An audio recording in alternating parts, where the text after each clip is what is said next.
ಬೆಂಗಳೂರು ಡೈರಿಯ ಅಧ್ಯಕ್ಷರು ಡಿ.ಕೆ. ಸುರೇಶ್ ರವರು ನಮ್ಮ ಡೈರಿಯ ನಿರ್ದೇಶಕರಾದ ಕೃಷ್ಣಯ್ಯನವರ ಸತತ ಪ್ರಯತ್ನದಿಂದ ಮುಖ್ಯಮಂತ್ರಿಗಳು 6 ಎಕರೆ ಕೆಂಪೇಗೌಡ ಬಡಾವಣೆಯಲ್ಲಿ ಬೆಂಗಳೂರು ಡೈರಿಗೆ ಅಲಾಟ್ಮೆಂಟ್ ಕೊಟ್ಟಿದ್ದಾರೆ.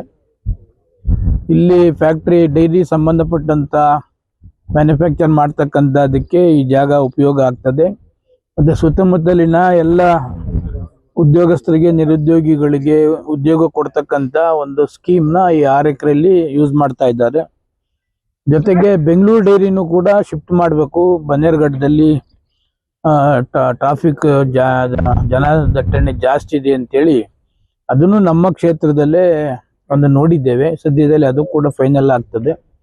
ಬೆಂಗಳೂರು ಡೈರಿಗೂ ಕೂಡ ಒಂದು ನಮ್ಮ ನಿರ್ದೇಶಕರಿಗೆ ಆಫೀಸ್ ಮಾಡಬೇಕು ಅಂತಕ್ಕಂಥದ್ದು ಕೂಡ ಒಂದು ಜಾಗ ಹೌಸಿಂಗ್ ಬೋರ್ಡಲ್ಲಿ ಅಲಾಟ್ ಆಗಿದೆ.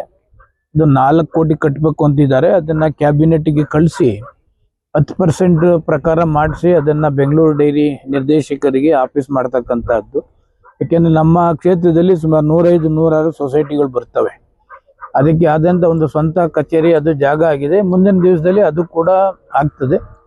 ಬೆಂಗಳೂರು ಡೈರಿಗೆ ಏನು ಸಂಬಂಧಪಟ್ಟಂತೆ ಕೃಷ್ಣಯ್ಯನವರು ಸತತ ಪ್ರಯತ್ನದಿಂದ ಡೈರಿಯಿಂದ ಏನೇನು ಅನುಕೂಲ ಆಗಬೇಕು ಡೈರಿಯವರಿಗೆ, ಅವರೆಲ್ಲರಿಗೂ ಕೂಡ ಪ್ರತಿಭಾ ಪುರಸ್ಕಾರ ಇರ್ಬೋದು, ಹಸುಗಳ ಸಾಲ ಇರ್ಬೋದು, ಹಸುಗಳು ನಿಂತ್ಕೊಳ್ಳೋದಕ್ಕೆ ಕೊಟ್ಟಿಗೆಗೆ ಕಾರ್ಪೆಟ್ ಇರ್ಬೋದು, ಹಿಂಗೆ ಏನೇನು ಬೇಕು ಅದೆಲ್ಲವನ್ನ ಕೂಡ ಮಾಡ್ತಕ್ಕಂಥ ಪ್ರಯತ್ನವನ್ನ ಸತತವಾಗಿ ಮಾಡ್ತಾ ಇದ್ದಾರೆ.